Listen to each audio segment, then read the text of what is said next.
Hello students, आज हम लोग क्लास 10 लेसन नंबर 5 जो कि है पीरियोडिक क्लासिफिकेशन ऑफ एलिमेंट्स यानी कि तत्वों के आवर्ती वर्गीकरण को हम लोग स्टडी करने वाले हैं।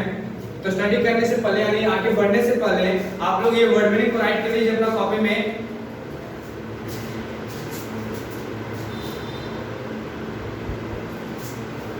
आई होप कि आप लोगों ने वर्ड मीनिंग को राइट कर लिया होगा। अब हम लोग अपने नोट्स की तरफ बढ़ते हैं।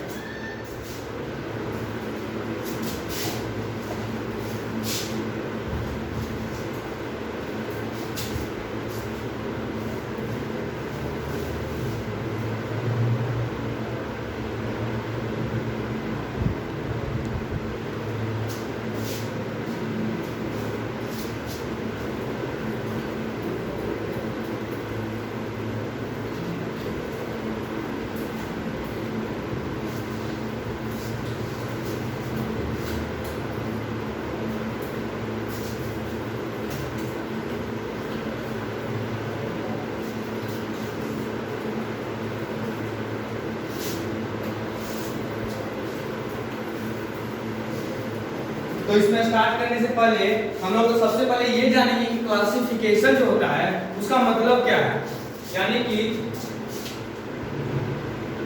पीरियोडिक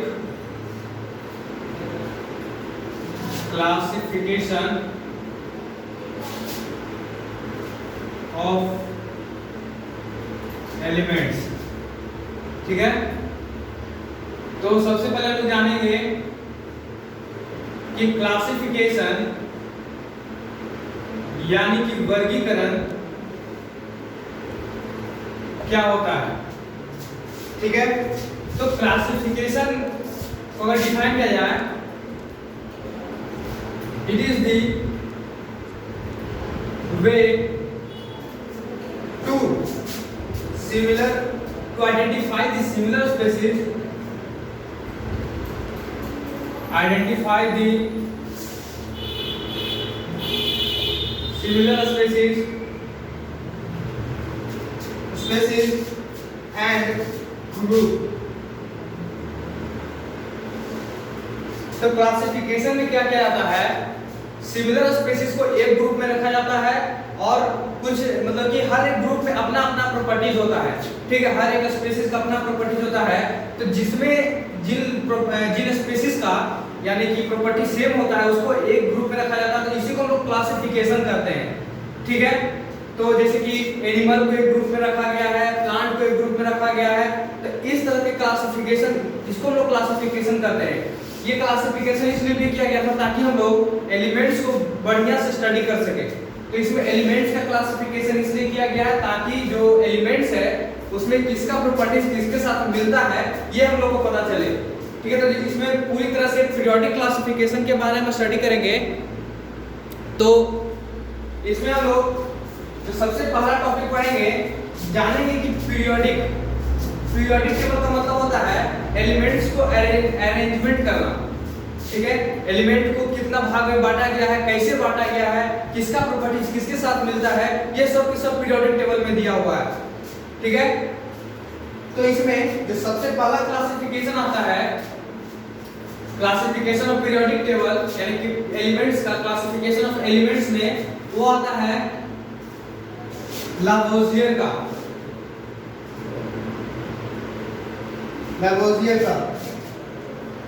ठीक है, इनका कहना था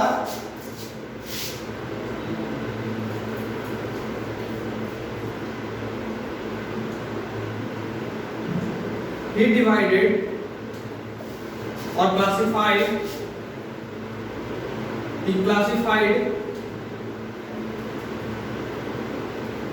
the elements into two groups, that is metals and non-metals। तो लावोजियर ने बहुत ही बेसिक से फाउंडेशन दिया और कहा कि जो एलिमेंट्स हैं उनको दो भाग में बांटा जा सकता है, एक तो मेटल और एक नॉन मेटल, इसके अलावा उसको नहीं बांटा जा सकता। लेकिन इसमें ये रॉन्ग था, ठीक है, ये रॉन्ग हुआ। तो इसके बाद भी बहुत सारे साइंटिस्ट थे इन्होंने अपना अपना ओपिनियन दिया। तो इनके बाद जो साइंटिस्ट आए वो थे डोबेरिनर, जिनका लॉ को कहा जाता है Dobereiner law of triads, Dobereiner law of triads, ठीक है। यानी कि डोबेरिनर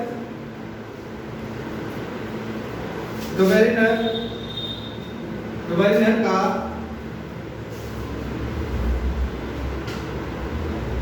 त्रयक का नियम, ठीक है। तो डोबेरिनर्स लॉ ट्रायड्स क्या कहता है, ये हम लोग लॉ कहता है इन सर्टेन ट्रायड्स या certain triads the atomic mass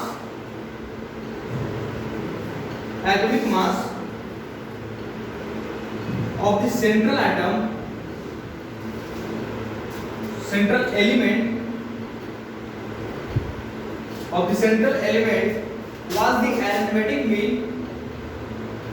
was the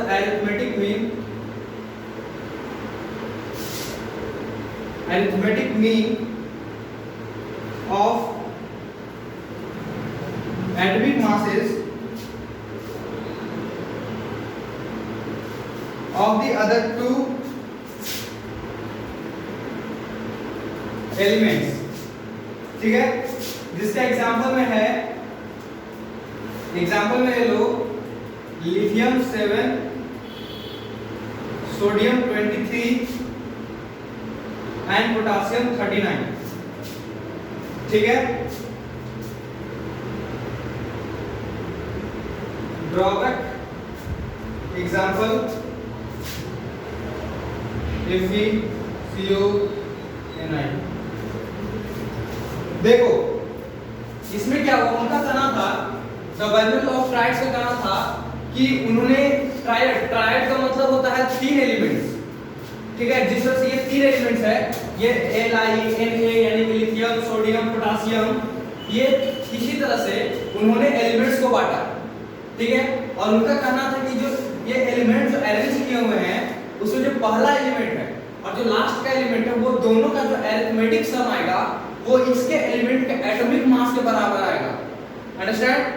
first element और लास्ट एलिमेंट का जो एटॉमिक मास होगा यानी कि परमाणु द्रव्यमान जो होगा वो दोनों को जब जोड़ेंगे और उसका अरिथमेटिक मीन निकालेंगे तब वो बीच वाला का यानी कि सोडियम के बराबर आएगा, ठीक है। इसी तरह से बहुत सारे एलिमेंट्स के लिए दिया गया था, ये एक एग्जांपल है, ठीक है। जैसे कि उनका कहना था कि पहले वाला एलिमेंट का एटॉमिक मास 7, फिर लास्ट वाला एलिमेंट का एटॉमिक मास 39 और फिर बीच वाला उसका अरिथमेटिक यानी कि कितना है 1 2, यानी कि अरिथमेटिक कैसे निकाला जाता है, मीन वैल्यू ऐसे निकाला जाता है, आपको पता होगा।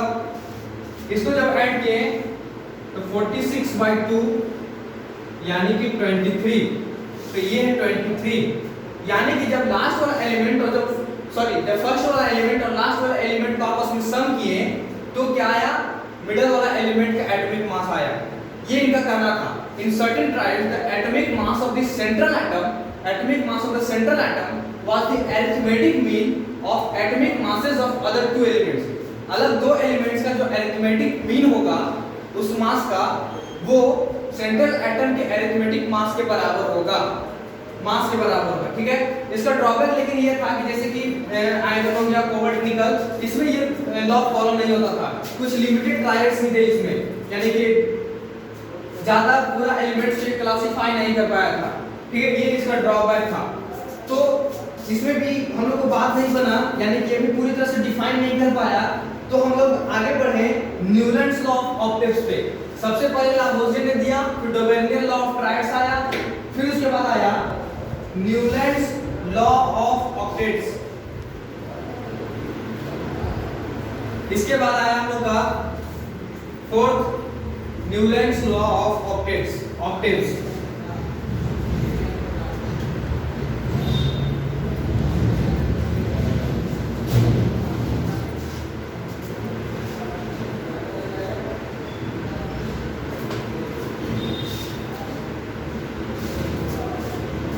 फोर्थ में क्या है,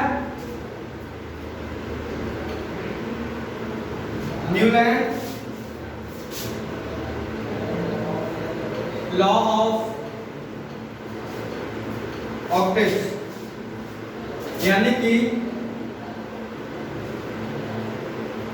न्यूलैंड के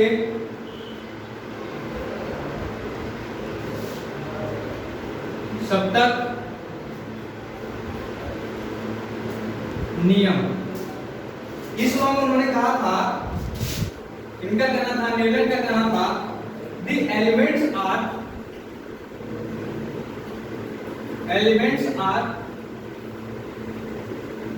arranged in such a way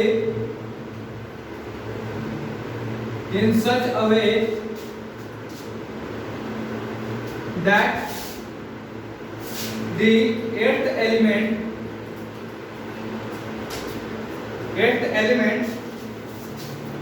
starting from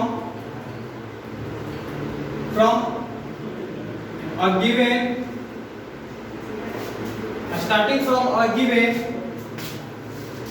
one has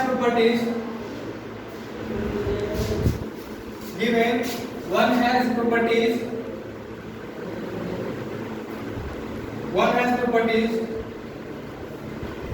which are a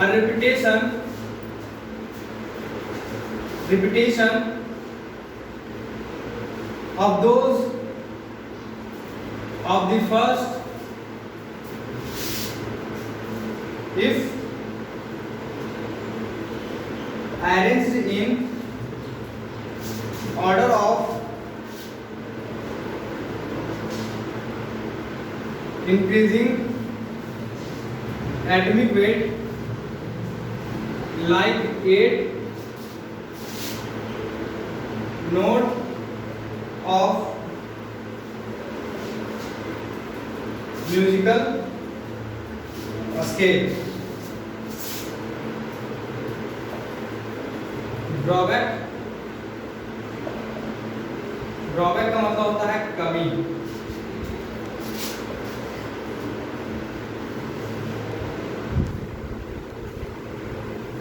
It does not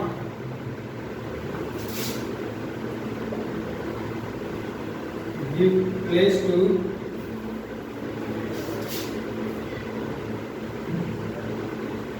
future elements, only for 56 elements। Second drawback is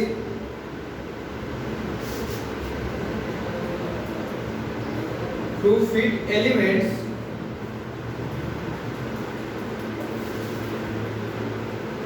he put it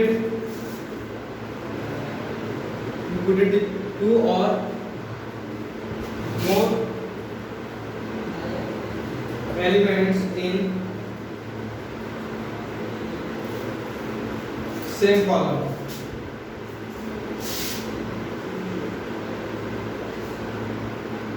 which have different properties।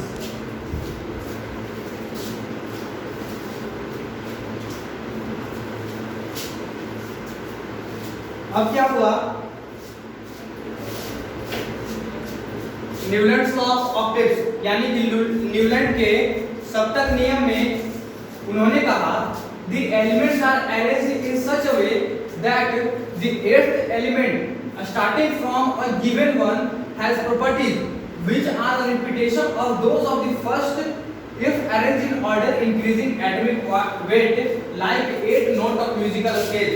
तो देखो सबसे पहले हम लोग बनाते हैं, इन्होंने कहा 8 नोट ऑफ म्यूजिकल स्केल, ठीक है, यानी कि से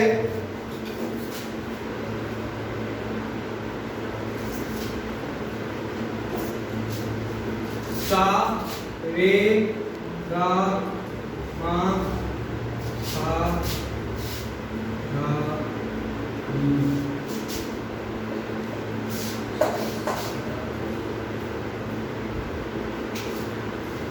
इनका कहना था कि जब हम लोग एलिमेंट्स को एटॉमिक वेट के अनुसार, यानी कि यहाँ पर जो किस तरह से अरेंज करेंगे एलिमेंट्स को, यहाँ पे जो भी एलिमेंट्स हो आप लोगों को बुक में दिखिएगा, आपको बुक में बना हुआ होगा पीरियोडिक टेबल मेंडलीव का, उसमें अरेंज किया हुआ है, इसमें 1 2 3 4 5 करके ऐसे एलिमेंट्स को अरेंज किया हुआ है। तो उनका कहना था जो 8वां एलिमेंट होगा, इसी में एटॉमिक वेट के अनुसार जो 8वां एलिमेंट होगा वो फर्स्ट एलिमेंट के बराबर होगा। ठीक है, जैसे कि एट नोट ऑफ म्यूजिकल, जैसे देखो इसमें जब हम लोग स्टार्ट करते हैं इसमें जो 8वां सुर आता है वो आता है क्या, सा, यानी कि फिर से ये स्टार्ट होता है। ठीक है, तो मान चलो ये 8th है, ठीक है, और ये फर्स्ट है, तो फर्स्ट और 8 क्या आपस में सिमिलर नहीं है, दोनों सिमिलर है। वही इनका कहना था कि ये दोनों आपस में सिमिलर होते हैं, यानी फर्स्ट एलिमेंट और लास्ट वाला एलिमेंट आपस में सिमिलर होते हैं। इस तरह से उन्होंने क्लासिफाई किया था एलिमेंट्स को, यानी एटॉमिक ऑर्डर के अनुसार इसको जब अरेंज करेंगे हम लोग तो जो फर्स्ट एलिमेंट होगा वो 8th एलिमेंट के बराबर आएगा, उसका प्रॉपर्टी सेम आएगा। ठीक है, ये था न्यूटन्स लॉ ऑफ ऑक्टेव्स। ठीक है, अब इसमें ड्रॉबैक क्या था, तो सबसे बड़ा ड्रॉबैक ये था कि इन्होंने he does not give place to future elements, यानी कि उनका मानना था कि सिर्फ 56 एलिमेंट्स ही होते, उस समय 56 एलिमेंट्स खोजे गए थे जिनके लिए उन्होंने ये लॉ बनाया था। तो उनका कहना था कि अब सिर्फ 56 एलिमेंट्स ही होंगे, उसके अलावा कोई और एलिमेंट्स को खोजा नहीं जा सकता। लेकिन वो रॉन्ग थे, फ्यूचर में और भी एलिमेंट्स खोजे गए। आज हम लोग के पास तो हम लोग जितना जानते हैं 118 एलिमेंट्स को हम लोग जानते हैं, पीरियोडिक टेबल में उसका एक्सप्लेनेशन है। ठीक है, और उन्होंने सिर्फ 56 एलिमेंट्स के लिए डिस्क्राइब किया था, फ्यूचर एलिमेंट्स के लिए कोई जगह नहीं दिया था कि वहां पे हम लोग उसको फिट कर सके। ठीक है, तो ये बहुत बड़ा ड्रॉबैक था। फिर उसके बाद एक और ड्रॉबैक क्या था, to fit elements he putted the 2 or more elements in same column which have different properties. उन्होंने क्या किया था, अपने लॉ को मतलब कि राइट करने के लिए एक या दो एलिमेंट या फिर 3 एलिमेंट को एक ही कॉलम में रख दिया था। ठीक है, जिसका अलग अलग प्रॉपर्टीज था। ठीक है, ये बहुत बड़ा ड्रॉबैक था उनका। एटॉमिक वेट के अनुसार उन्होंने मतलब कि अरेंज किया तब, तो ये आप नोट कीजिए। फिर उसके बाद आते हैं कि इसमें भी अगर ड्रॉबैक हो गया तो इसके बाद कौन सा लॉ आया, तो इसके बाद लॉ आया मेंडलीव पीरियोडिक लॉ। नोट कर लो सबसे पहले, हो गया। इसके बाद आता है law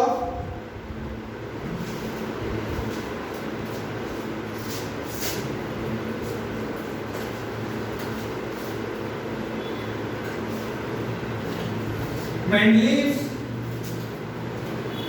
periodic law.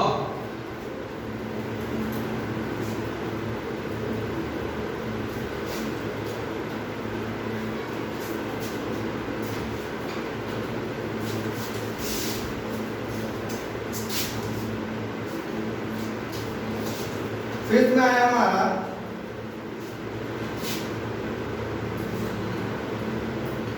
Mendeleev's periodic law, यानी कि मेंडलीव का आवर्ती नियम। ठीक है, 63 elements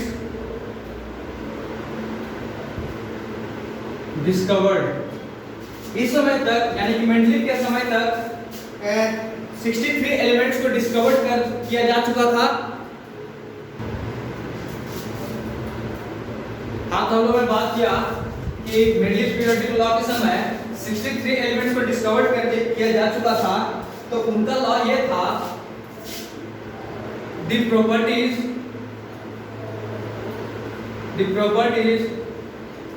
of the elements, the properties of the elements, इसमें फिजिकल और केमिकल प्रॉपर्टी दोनों के दोनों आता है, are the periodic function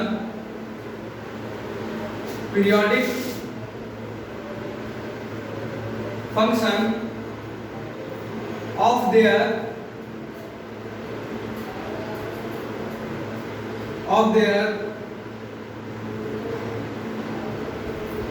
atomic masses.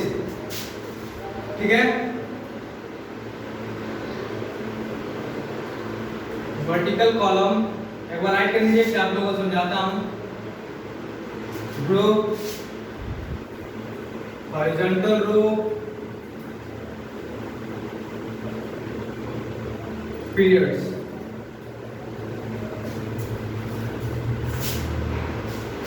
Merits,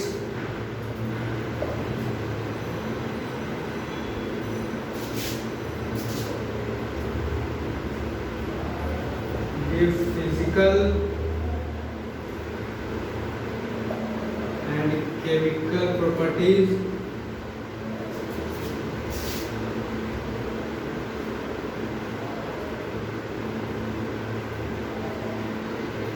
equals to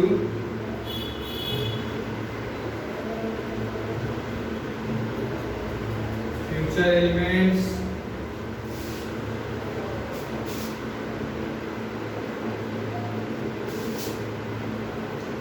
inert gas can also be placed without disturbing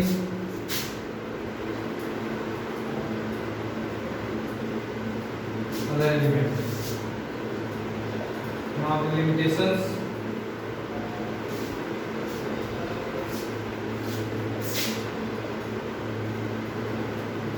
Isotopes have different position,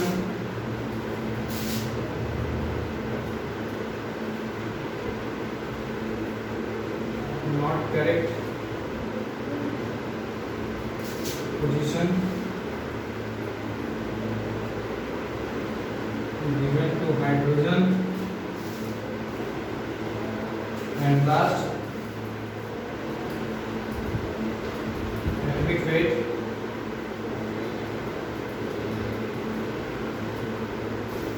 increase in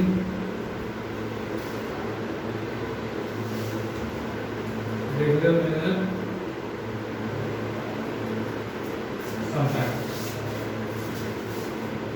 अब देखिए Mendeleev periodic law उस समय तक 63 एलिमेंट्स को डिस्कवर किया जा चुका था और जिसमें कि उनका लॉ यह कहता है the properties of the elements, यानी कि तत्वों का जो फिजिकल या फिर केमिकल प्रॉपर्टीज है वो सब के सब उसका एटॉमिक मास के पीरियोडिक फंक्शन होता है, यानी उसका एटॉमिक मास के आधार उसको हम लोग अरेंज कर सकते हैं।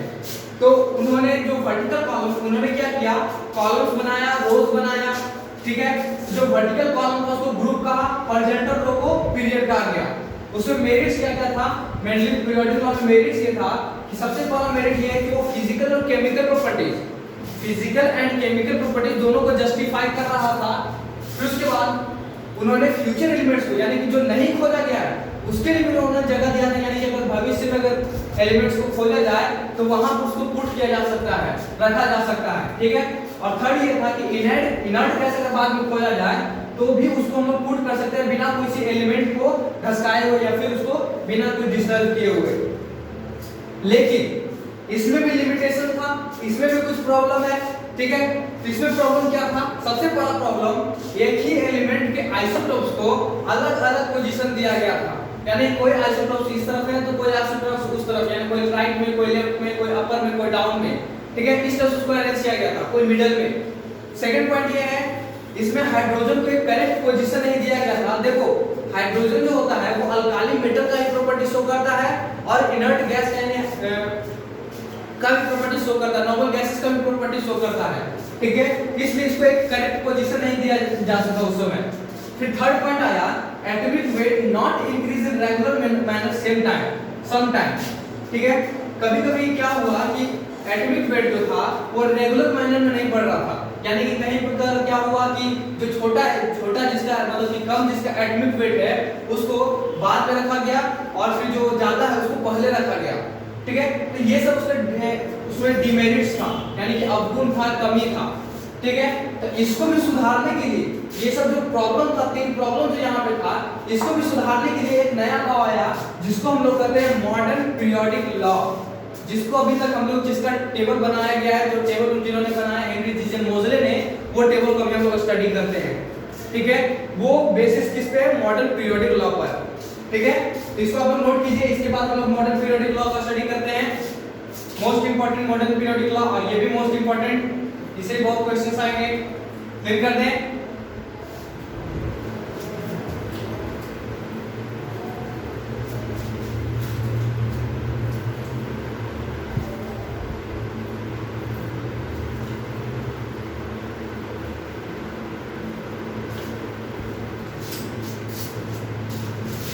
अब आते हैं सिक्स्थ में,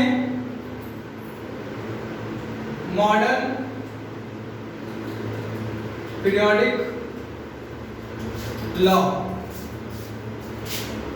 ये दिया गया था by Henry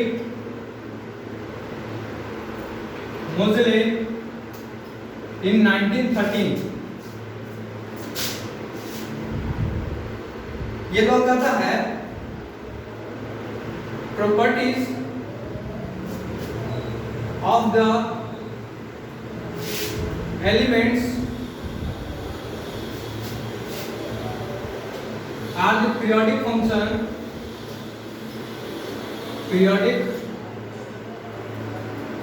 function of their atomic number, ठीक है। फिर उसके बाद आता है, इसी में एक छोटा सा टर्म है पीरियोडिसिटी, यानी कि repetition of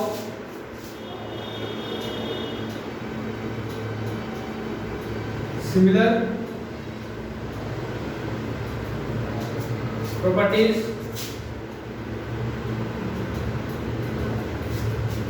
of the elements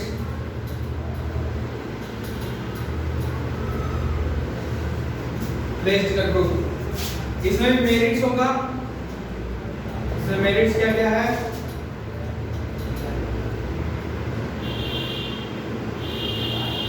in group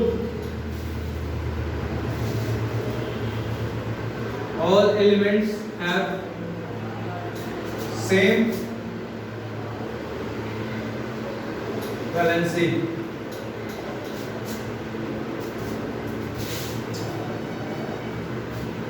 in group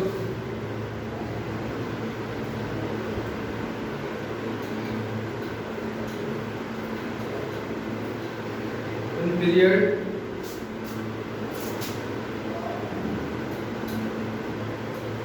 all have same number of cells but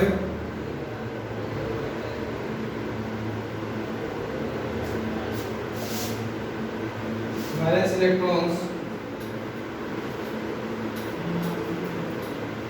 electrons increase from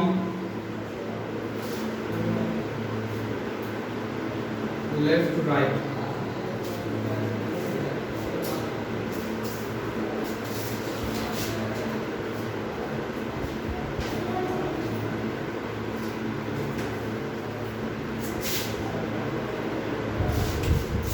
अब देखो मॉडर्न पीरियोडिक लॉ आया, किस लिए आया, क्योंकि मेंडलिस पीरियोडिक लॉ में कुछ ड्रॉबैक था। तो अब ये लॉ क्या करता है, ये लॉ का कहना है, ये लॉ किसके द्वारा दिया गया, हेनरी मोज़ले द्वारा 1913 में, ठीक। इस लॉ में है कि properties of the elements are the periodic function of their atomic number, ठीक है। मेंडलिस लॉ ये कहता था कि जो एलिमेंट्स का जो प्रॉपर्टीज होता है वो उसका एटॉमिक नंबर का पीरियोडिक फंक्शन, एटॉमिक मास का पीरियोडिक फंक्शन होता है। लेकिन पीरियोडिक लॉ का ये कहना है कि जो एलिमेंट्स का जो पीरियोडिक फंक्शन होता है वो उसका एटॉमिक नंबर पे डिपेंड करता है, ना ही कि एटॉमिक मास पर, ठीक है। तो उन्होंने एटॉमिक नंबर के अनुसार अरेंज किया उसको, ठीक है। इसमें एक छोटा सा टर्म आता है periodicity, the repetition of a similar properties of the elements placed in a group. एक ग्रुप में जब एलिमेंट्स का सेम प्रॉपर्टी को जब लोग रिपीट करते हैं तब उसको हम लोग पीरियोडिसिटी कहते हैं, ठीक है। इसका मेरिट्स क्या है? सबसे पहला मेरिट्स क्या है? तो ग्रुप में जितना भी एलिमेंट्स का जो वैलेंसी होता है वो सेम होता है, और पीरियड में जो नंबर ऑफ सेल्स होते हैं वो सेम होते हैं, ठीक है। और वैलेंस सेल इलेक्ट्रॉन्स होता है वो लेफ्ट से राइट की तरफ बढ़ता है। तो ये था मॉडर्न पीरियोडिक लॉ, इसको नोट कर लो। फिर उसके बाद हम लोग बात करते हैं ट्रेंड्स के बारे में, यानी कि मॉडर्न पीरियोडिक लॉ में क्या ट्रेंड्स है। यानी अभी जब हम लोग लॉ पढ़ते हैं, सॉरी टेबल पढ़ते हैं पीरियोडिक टेबल, उसमें कौन सा ट्रेंड चल रहा है।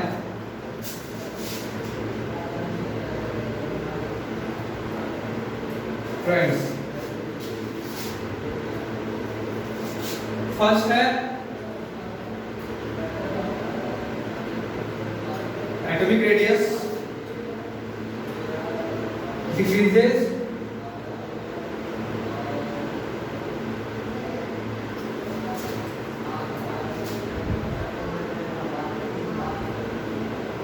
period for group left to right, and this is top to bottom, ठीक है, left to right, top to bottom।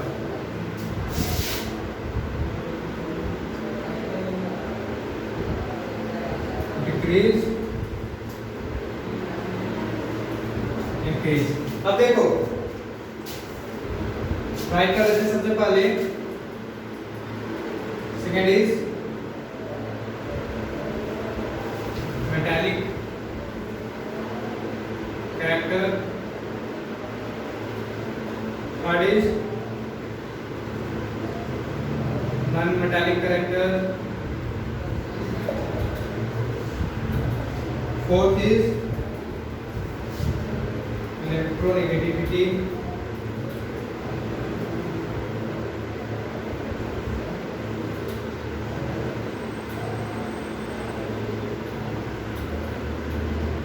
tendency of an atom to attract the shared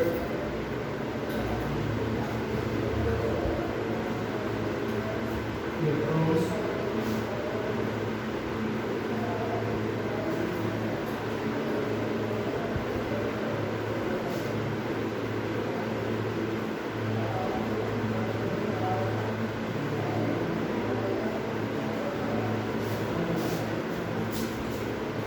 increases from left to right, atomic range decreases, and this is increases,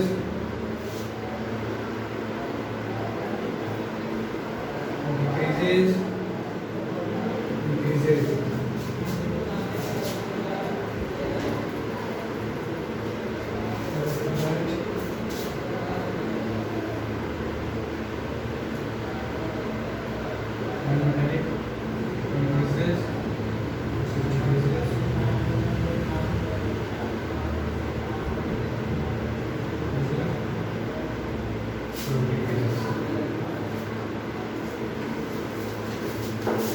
देखो इसमें trends ये है कि atomic radius, जब हम लोग पीरियोडिक टेबल में left से राइट की तरफ पीरियड में बढ़ेंगे तो उसका जो एटॉमिक रेडियस होगा वो डिक्रीज होगा, यानी घटते जाएगा, ठीक है। और लेकिन जब ग्रुप में टॉप से बॉटम की तरफ आएंगे तो उसका एटॉमिक रेडियस जो होगा वो बढ़ते जाएगा, ठीक है। इसमें डिक्रीज इसलिए होगा क्योंकि न्यूक्लियर चार्ज बढ़ेगा, जिसके कारण एक दूसरे के बीच में फोर्स ऑफ अट्रैक्शन बढ़ जाता है, ठीक है।